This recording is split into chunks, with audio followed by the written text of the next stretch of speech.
I got to be honest. I didn't know what Bob wanted. The only thing I have a feeling he wanted was not to be there. Really? An all-new episode of The Jeremy White Show. Available wherever you stream. So with that type of process versus going back to, recording the first Skid Row record, I mean, like, what was the biggest difference between now and then?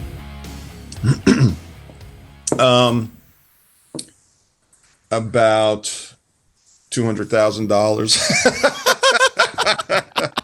Right. Yeah. It was expensive to make records. Yeah. You used to get these gigantic advances. No, the biggest difference was that when we did the first record, especially, I was in the room with Rob Affuso while he was doing drums, and we recorded. Then I would go back, and once the drums were done, then I laid the bass down, and we laid each thing individual. Mm-hmm. And that was the biggest difference. We would work on, well, there was a lot of similarities too. Like with Nick, it's like, okay, today is bass day, today's drum day, today's guitar day, rhythm guitar day, tomorrow's bass day, and then next day's solo day, and then vocal day. That was, other than the arrangement of the process, that was the same process Michael worked, how he worked. So with when we did the one record with Bob Rock, it was just kind of whatever mood Bob was in. It's like, okay, we're going to do the bass to this song today. And then I'm going to bring Snake in. He's going to do the solo on that song. And then and I was just like, you couldn't really get any momentum going. You know what I mean? Interesting. So yeah. But that's the way Bob works, I guess. So yeah, I like doing it where, okay, this is my day. I'm going to go in because, you start feeling really good. And you play, say you do the whole record in one day. And Right. Then you're thinking, can I go hear that first song again? I just got a few different ideas that you might have picked up along the way. And you're just on a roll and you got momentum. You want to go back and do it. And I like doing it that way much better. Yeah, it's so amazing just to hear, like, a record could easily have been done in a day, but then when you take your time to actually do it, like you said, you go back and you hear shit that you didn't necessarily think of at the time or in the moment, and you can do that stuff. What was the experience like working with Bob Rock? It was, it was the beginning of the end for the band, pretty much, even more than the beginning of the end. It's like, was it like infighting, and the band was like, yeah, the band was just falling apart. It was evident that this was probably going to be the last record that we do, but songs were rushed. I shouldn't say rushed, but we had some cool stuff.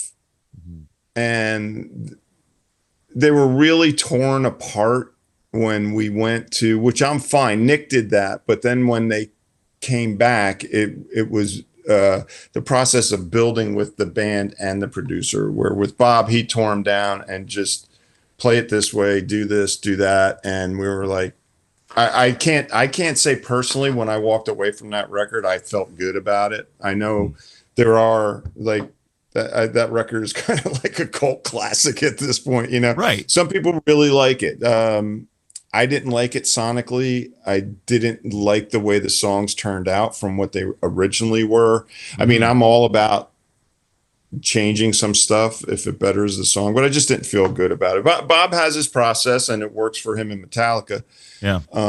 So well, I was gonna say, I mean, like, does Bob Rock come in and is he sort of chasing a sound and like the times, or is it like?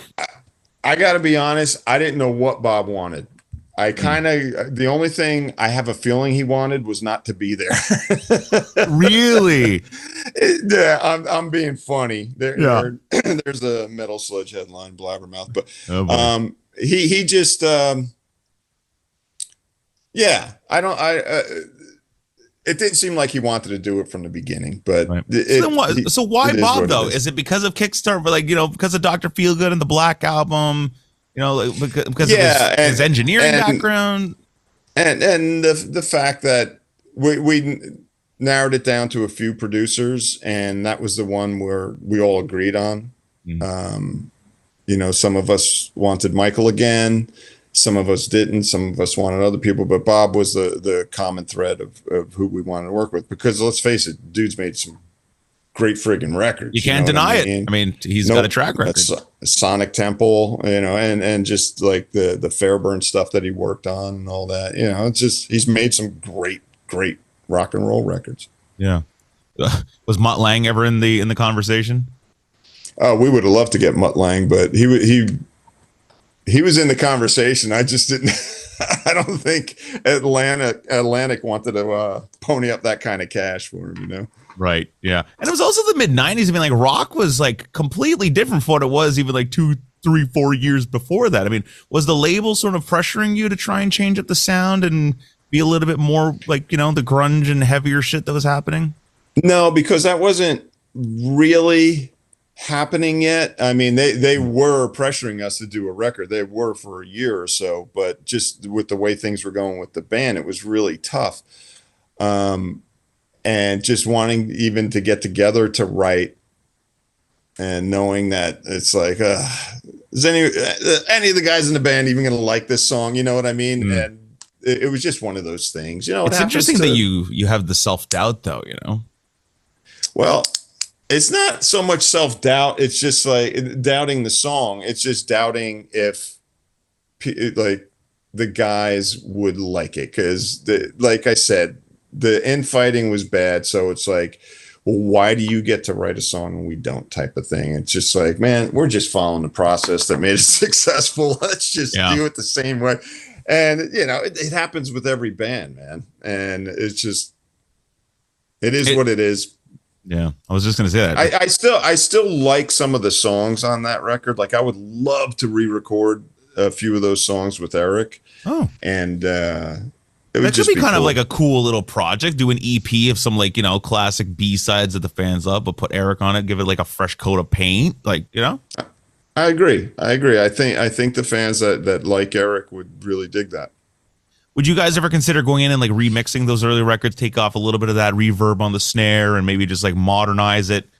David Coverdale did that with the Whitesnake stuff, and he called it a fresh coat of paint, and they sound really good.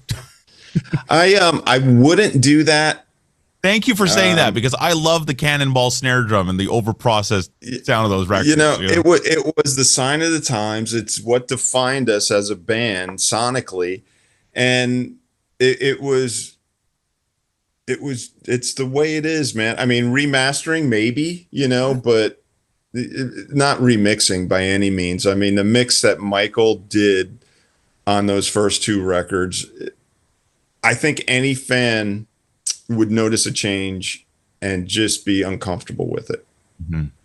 I know I have heard stuff and I'm like, that wasn't in there. That delay wasn't in there, or that reverb is way shorter now, and I'm just like, it's something you notice. It becomes part of the song. It's going to be weird one day when our favorite bands aren't touring anymore, and I can't say I'm going to see a Skid Row show, Right. That's going to be weird for me too. Do you see an end for the band at some point, or do you think this is going to keep going for as long as you want? That's funny you say that, because I thought I was going to retire at 40, and that was 19 years ago. So then I was like, I'll retire at 50, and then kept playing, and then all this stuff happened in 21, and I'm just like, you know what? I'll retire when I just physically can't do this anymore, because I love what I do. I love going out. I love playing on stage.